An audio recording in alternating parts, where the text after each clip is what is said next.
Good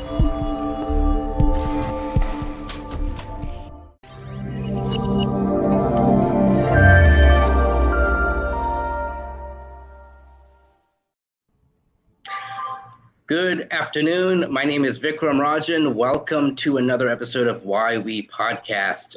We are streaming live, and sometimes things happen where I forgot to mute my cell phone. So I'm about to do that so that this is not a live call-in show. So I got to make sure my cell phone is muted. Before we get to our guest, Suswati Basu, I want to tell you a little bit about this show. So we stream every Friday at noon Eastern, but you can watch it at www.videosocials.net/watch WWP, WWP being Why We Podcast. And the reason I do this show is really to learn from my guests. So it's really kind of a meta experience. I'm a podcast host who interviews other podcast hosts.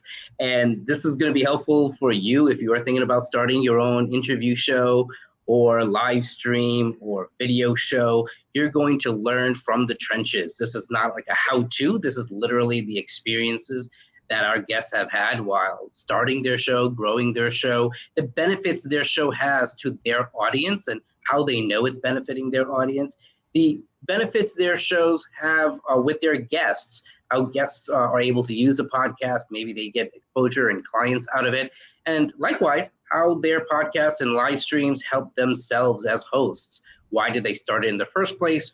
How did they grow it? And what are they doing with it? I not only am the host of this show, Why We Podcast, I also have another show. You may remember LinkedIn for Lawyers, which also comes Fridays at 1 p.m. Eastern. Starting in March, actually, we're going to take that and turn it into another type of an episode for Why We Podcast. Next Friday, 1 p.m. Eastern, is the premiere of the Why We Podcast panel show. So there will be 2 or 3 podcast hosts at a time discussing those same kind of benefits. So if this show is beneficial for you, that is going to be 2 or 3 times more beneficial for you. So stay tuned. You can not only watch this at videosocials.net/watch WWP, but also LinkedIn Live, Facebook Live, YouTube, and then listen to it through Stitcher and Spotify, Google Podcasts, and of course, Apple Podcasts. Please download, subscribe, comment, review, all that good stuff. And now I'd love to learn how and why Suswati Basu podcasts and shares her show. Suswati, welcome. Thank you so much for having me. I really appreciate it. Great. So before we actually go into your podcast and why you do it, can you tell us a little bit more what you do professionally? And then, of course, what's that tie-in? What's that segue to your own show? So what do you do professionally? Well, right now, professionally, I do something completely different, which is I actually work in intelligence and counterterrorism. So a very different field, which is kind of why I do the podcasting in a way, to kind of do something different, balance it out. But actually, by trade, I'm a trained journalist, and I was a journalist for many years for ITV News, Channel 4 News, and then I worked at the BBC, The Guardian, and so I basically made a segue into a very different field. And then I realized I really missed the interviewing, and I missed all of that. So I found a way to sort of bring back my journalism days through podcasting. And by way of those media outlets, people may also put together 2 and 2 between the accent, which I'm sure you don't feel you have an accent, and those media outlets. People can probably guess that you are in the UK. Are you in London specifically? I am, yes. Yeah. I have quite a thick English accent, so yes, it's a sure. bit of a giveaway. Sure. Well, I don't know if I have a thick New York accent, but I don't sound British, so fair enough. So welcome. So that's awesome. Power of technology for us to connect. So now you don't work as a journalist anymore. You work in the field of counterterrorism and intelligence. So that itself not only is very interesting, but did you feel like it's such a heavy load on you, psychically, so to speak, that you wanted not only a journalistic outlet, but also kind of a creative, fulfilling outlet? So talk to us about how and why and when you started your show. Yeah, so exactly. I started in the middle of lockdown, as you can imagine, as many have actually Yeah. started during lockdown. And I think it was a very trying time. And we were specifically, obviously, looking very closely at COVID for Sure. work. And so, and working remotely also meant that not only was it easier to do certain things, but also you were very cooped up a lot Right. and looking at very heavy, very intense things. So Sure. in November 2020, so right in the midst of all of it, I decided this is something I really need to do. And as you say, it's a great creative outlet. And yeah, it helped me think about how do I help other people in a more direct way, because obviously there's an element of a barrier, a bit of distance when you're doing the type of work that I do. And so, in a way, I thought with the podcasting, it will bring me a bit closer to people again. So, yes. So 8 months into lockdown, you're kind of sick and tired of being cocooned and not having that social outlet. Um, and then talk to us about the show topic. How did you come to the theme of your show, and why specifically, given your anti-terrorism background and media background? Talk to us about the topic and theme. Well, yeah, mental health has been like a really massive part of my life, like throughout. You know, I do a lot of advocacy around it. I am mentor outside of work, you know, in eating disorder charity. And, you know, so it's extremely important to me to have that sort of mental health outlet. But more than anything, strangely enough, I started the podcast because it was like a version therapy, because I'm actually petrified of public speaking. So I was like, I need to sort this out, because for work and things like that, I really do need to know how to speak in public. And I was like, actually, oh my gosh, there's so many skills that I'm actually lacking in terms of like resilience and things like that, resilience, motivation. And I was like, okay, so this is how the podcast came to be. That's why it's how to be, so this, that, and the other. And as a way, because I read an insane amount of books, about a book a day, I basically incorporated that into the podcast, which was I will literally read my way to find out these skills and try and help other people. So that's it. So that's powerful. So talk to us about that premise itself, a book a day. So this is kind of the last week of February right now. We're streaming live, but people may listen to it on another time. What are some of the books that you read this week already? Oh God. Sorry, I promised you no gotcha questions, but that's sort of a gotcha question. That is, but What actually, do you read? What do you read? Well, it's going to be someone I'm interviewing, so Yeah. Oh, great. I'm quite looking forward to this. I'd finished today. I finished The Maid, which is a very different kind of book, which is a thriller. Yesterday, I finished Good Girls Marry Doctors, which is a very social issues kind of book about sort of the feminist aspect from a South Asian perspective. And then earlier this week, I read The Anthem by Noah Hawley, which is a big book coming out this year. So yes, I'm just always reading, and but I'm also reading for the podcast as well. So there's always like people I'm going to interview, and that's quite exciting too. Yeah, that's neat. There's an old book called Anthem as well, Yeah. but I think it's more like a dystopian future book called Anthem. Maybe someone can answer that for me. I'll Google that later, but I'm pretty sure. Do you know what I'm talking about, Suswati? Yeah. Do you know what's really weird is that this book is also a dystopian fiction. So I'm wondering whether it's connected somehow through to that. It's not coming to the top of my tongue right now, but it's a very interesting name author. Maybe Sarah, who's backstage helping me, can. I want to say like starts with like Z is in there, like a letter Z, or maybe Sarah can put it in the chat if you could find it. So I'm pretty sure. Book called Anthem. Yeah, anyhow, hopefully she's searching away in the background. Right. She's Googling away for me while we can chat. So this is also about kind of a dystopian future, dystopic novel. Yeah, that's the weird thing. Oh, there you go. There's the answer. Oh, I don't see it. It was an Ayn Rand book in 1937. So Ayn Rand wrote Anthem. Oh, Yeah, so okay, good, that's good. ridiculous. I didn't remember that it was Ayn Rand. Okay. Well, there you go. Good trivia knowledge right there. Good trivia, but it's silly Yeah. that I didn't know. I was like, some obscure author. Okay, it was Ayn Rand. Okay, fair Well, enough. you'd be very Okay, good in a not too pub obscure. quiz. You'll be Yeah, good right. in a pub quiz for sure. Yeah. Fair enough. So do you know if the book is based on Rand's work, or because Ayn Rand can be, she's not the cheeriest author. So Yeah, no, I think it's slightly different. It's yeah, weirdly very Terry Pratchett, if you like sort of demons and so gods and demons, and that was it's quite or Good Omens, should I say? It's quite similar to that, I find. okay, fair Yeah, enough. And yeah. so, how do you pick the guests for your show? Obviously, it should fit into some kind of mental health theme. Is that proper to say? It's kind of like I believe like everyone has a really important story to tell. Sure.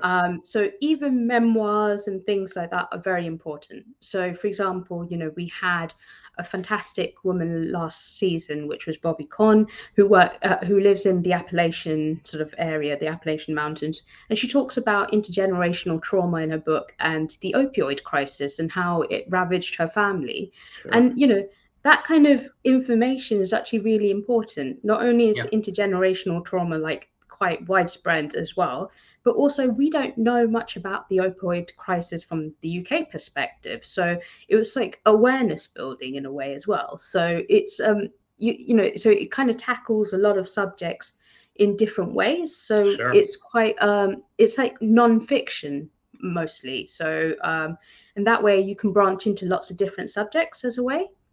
Yeah. And so your audience tends to be who? Is it those seeking an outlet? Is it those seeking kind of a therapeutic type of podcast? Or is it they're looking for specific tactics? They're looking for stories? Like, what do you feel? Who are your audience, and what do you feel they're benefiting? How are they benefiting from your podcast? Well, yes, exactly. So there's like bite-sized like information from all the books to learn from. So there's the Right. therapeutic sort of outlet, but also it's sort of a sort of a book recommendation for anyone who wants to go out and just read that book themselves. Sure. Because I'm coming from the perspective of someone who reads a lot and has been in the field for a long time. So I'm sort of showcasing those books for them. So it's mainly for people who are in that field, but we have so many people from so many walks of life just actually participate in the show because I basically get 1-minute clips on the subject from across the board, from coaches, from all sorts of business people, and just to hear their perspective on the subject. So tell me about that. So let's parse that a little bit more. So what do you mean that you're curating 1-minute clips from others before the show or after the show? Like, what do you mean? So basically, before the show, I will put out a journo request, as I do, as I used to do as well, Sure. on the Monday, and basically I would just ask a question and ask people to send in a 1-minute clip on a particular topic, and it would be something like, what does visibility mean for you? What does diversity mean to you? And why is it important? And they'll send in their clip, and they can be from any walk of life. And then that way you just get a really varied kind of response on one topic. Because I feel like obviously if you get one type of people all the time, then you will just get sort of one perspective. So in that way, I've just sort of branched out quite a lot, and you just hear such a wonderful array of people Sure. just in the podcast, just saying, this is what I think about the subject. You may not agree with me, you may agree with me, but this might actually help in some shape or form. So I find that brilliant from a marketing perspective and an audience engagement perspective, because you are literally engaging with the audience and bringing them into the show, literally, not only figuratively. So bear with me of parsing some of the logistics. So you're sending it out through your social media or your email? Like how do you send out the request?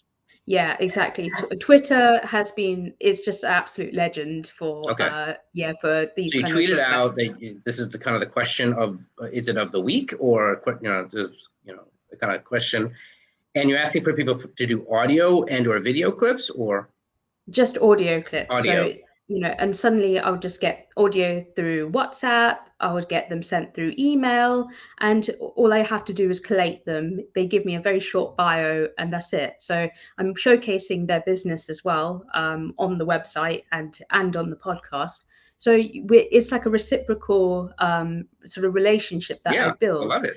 So you That's end up brilliant. with you end up with like hundreds of sort of people you've met. Like I met like 200 people last year through the podcast, just through doing this.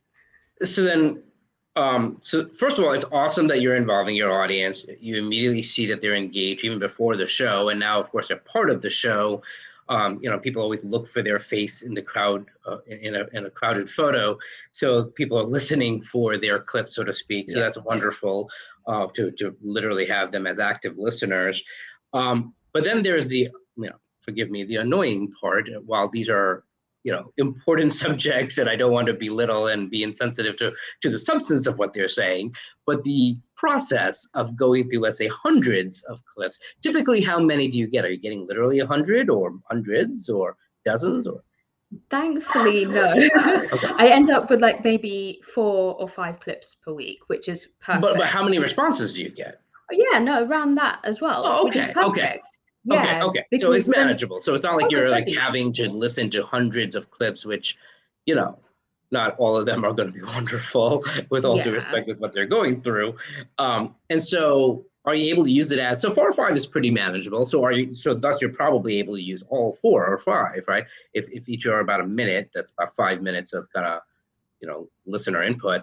So that's cool. Exactly. All right, great.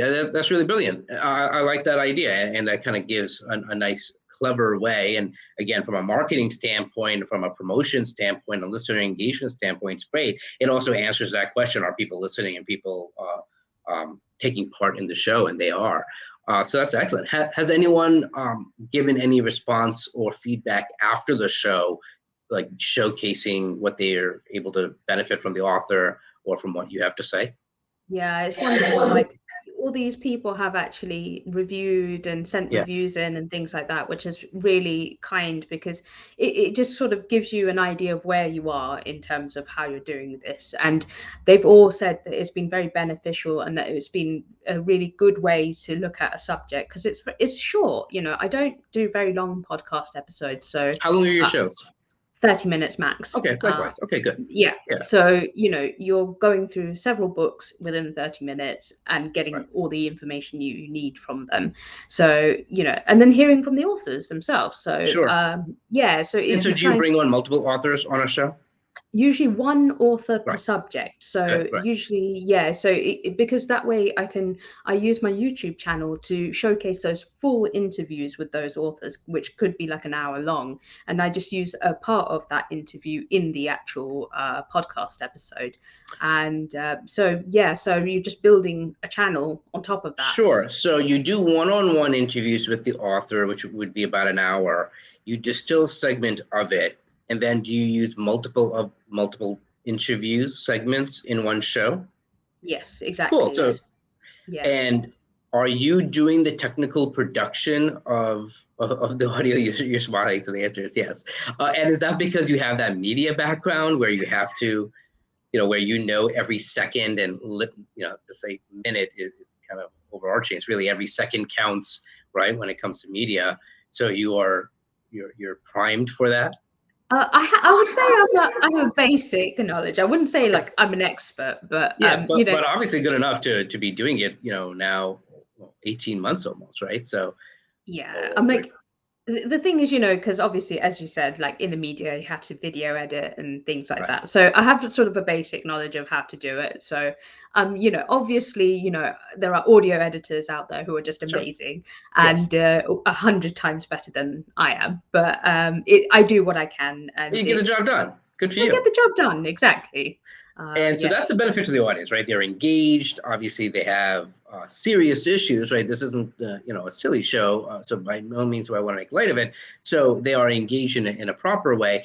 Have any of your guests as authors showcased any, have they seen some tangible benefit? Have they told you that because of your show something happened in a positive way?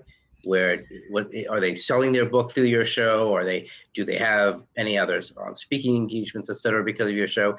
Has anything like that transpired? I mean, you've only had the show for a little bit of time, but yeah. I'm like, definitely the books have been recommended to a different kind of audience, because I have quite a significant following on Instagram, and it's a bookstagram kind of network. So there's a huge amount of sort of book readers on Instagram. So I've just like tapped into that community. Cool. So whenever you showcase someone, you know, these are people who read romance, thrillers, and all sorts. So you're showcasing also different kinds of books to them. Yeah. So that way you've got people engaging with it and going, oh, okay, actually, I didn't know about this book. I'd like to look at it, and I'll put it on my TBR, which is a to be read.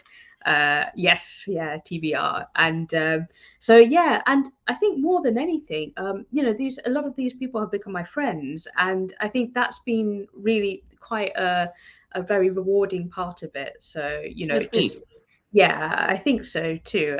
It really is like a network of people. It's a community of people with the podcast, because also I run the Twitter Spaces and Clubhouse every week on the discussion, just like on the topic of the podcast episode. So we just kind of chat about like the topic, and so we get even more engagement that way.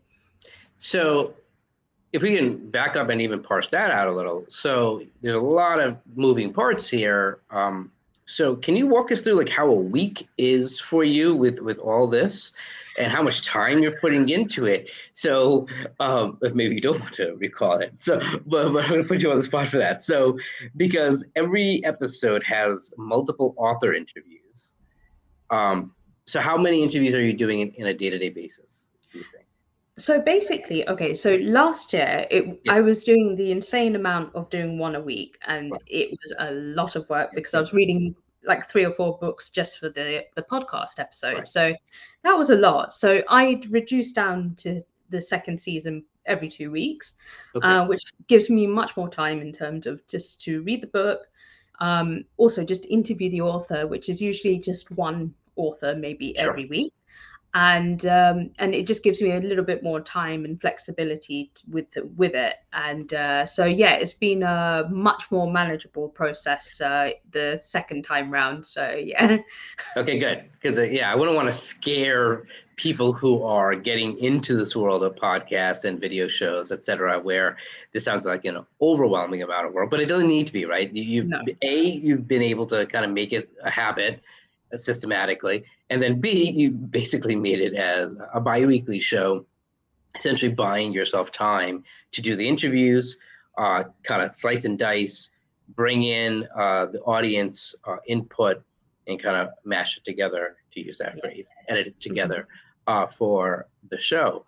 So you're doing about 1 or 2 author interviews, that one-on-one kind of offline per week, to bring it together into the whole show. How has this benefited you? You kind of talked at the top of the show, professionally, this is obviously purposely separate from what you do professionally, and that you were seeking a social and creative and mental health outlet for yourself personally. Has that come about? Like, is that a work in progress, and is that a process? But like, do you feel that this show has helped you, and how? I think, as you said, it is a process. So, I think it's really interesting because your intention just keeps changing as you're going through it. So, you have one main intention, but it kind of sort of is quite flexible. It just kind of meanders through it. And so my initial intention was to make sure I can start speaking publicly, which obviously has been a massive benefit. And so that was one part of it. But then I think the community aspect was a huge sort of aspect of it, which I found really beneficial from the mental health perspective. Because I think, the type of work that I do, you can get very isolated. So Sure. it was really helpful for me to have that just outlet and to be able to speak to people using all these new mediums out there. So audio spaces and then also podcast spaces. And so, yeah, I'm like, obviously you had to learn how to manage the time, which obviously is a massive part of podcasting, being very organized with your time. And but I think once you've reached that point, it just becomes a much more sort of a very enjoyable process, because it's about meeting the people. And I've actually gone out to lots of events as a result, to sort of as a result of the podcast. So it's been quite great. Yeah.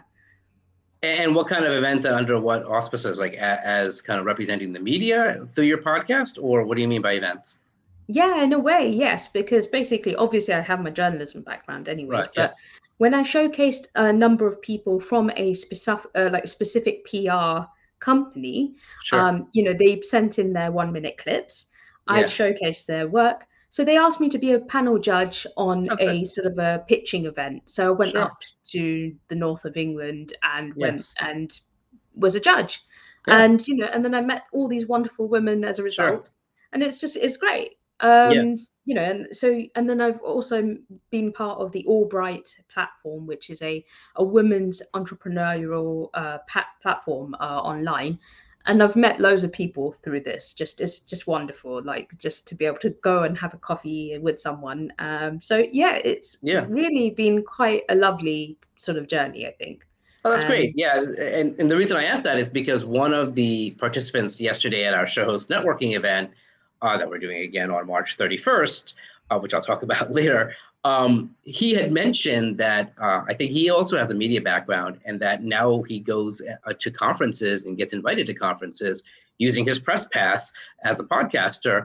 And so he, wonderfully doesn't have to pay because he's representing as a media personality as a podcaster. So from that, I found that quite interesting, and didn't know if that was kind of a similar platform, you being part of the media as well, kind of know about that. So it's pretty cool and pretty interesting. We're going to take a quick 1-minute commercial break, but when we come back, 2 quick wrap-up questions for you, Suswati. I want to know, well, how can people get a hold of you? What's the easiest way for people to be part of your network and your community? There are a lot of different entry points. So where do you want people to go to first? And then there may be another podcast that you're a raving fan of, another podcast host that you know personally, and I'd love for you to shine the spotlight on that person, and why you are a raving fan of that show. And we will be back in a moment.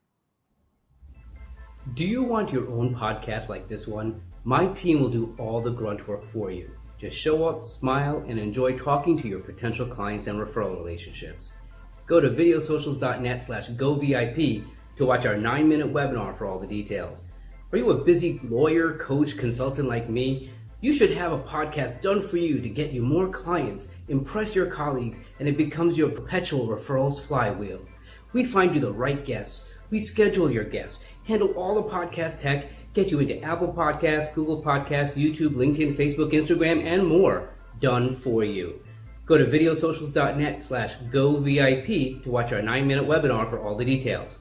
Now back to the show. And we're back with my guest, Suswati Basu. So what's the easiest way for people to get to know you and to be part of your community, to listen to your show, etc.?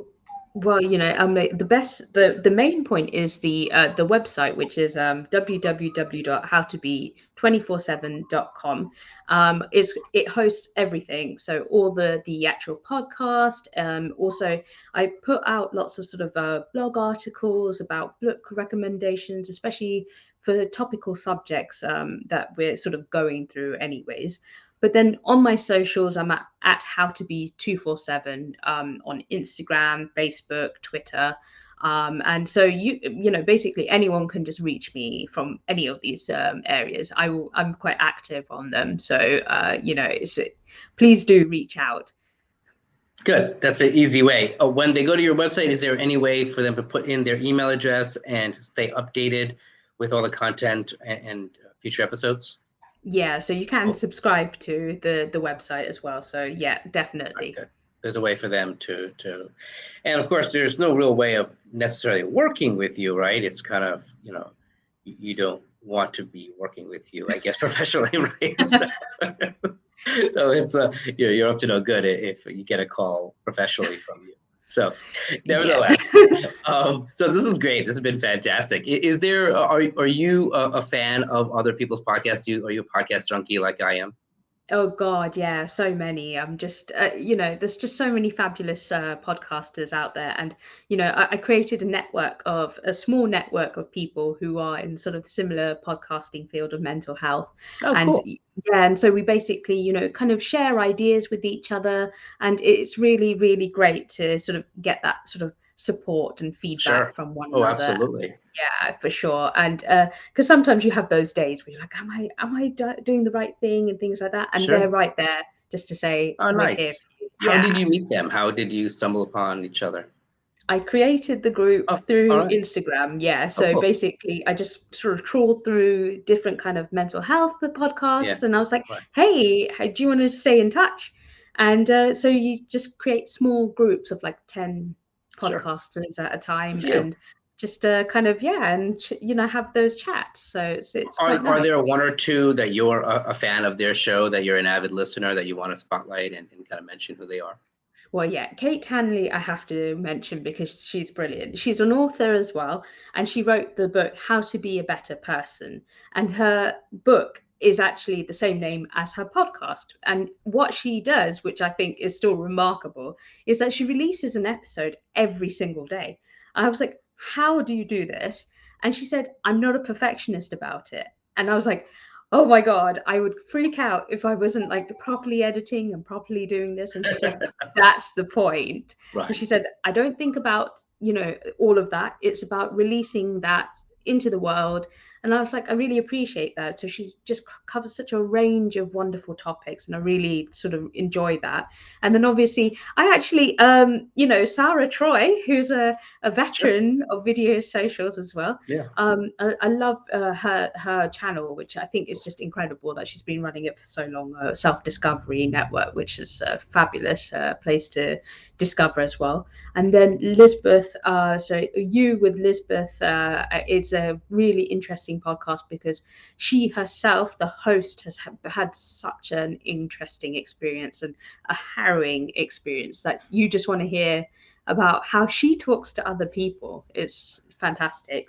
So many podcasts. That is fantastic. Obviously I know Sarah, and Sarah Troy I think is scheduled to be a guest on a future episode of YB Podcast, but I don't know the other two that you mentioned. So hopefully we can connect and they can share why they podcast as well. So Suswati, this has been fantastic.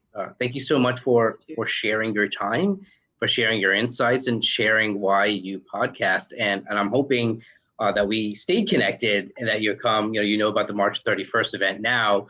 For those who don't know what I'm talking about. So yesterday, we hosted our third show host networking event, where if you like to be featured as a guest expert on other people's podcasts, you may also have your own video show or live stream or podcast, or maybe you are a thought leader that can be a great fit for other people's shows. You should come to our March 31st event. Just about every last Thursday, we're going to be hosting it for just under 2 hours, 1 p.m. Eastern. You can go to videosocials.net/show hosts. So both plural, video socials and show hosts. Videosocials.net/show hosts, and RSVP. We have March 31st up, and I believe we have April 28th up as well. So I'm looking forward to seeing you there, Suswati, and the friends that you mentioned just a moment ago. And this has been fantastic. Really, really insightful, really clever and brilliant. Yes, you put in the work, but you're getting a lot out of it. Your guests are getting a lot out of it. And maybe even most importantly, your audience, those you are impacting, are getting a lot out of it too. It's very poignant subject. So thank you again. Thank you so much. I appreciate it. It's been great. Yeah, it's been good. Again, this.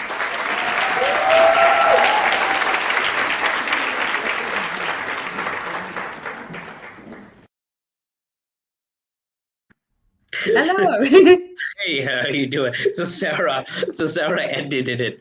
Usually I end with like where people can listen, which is fine. People know where to listen to it, so it's all all the graphic. I just had a clap. I was like, oh. So my first no, wasn't my very first podcast, but second podcast was People Love Clapping, which is around community building and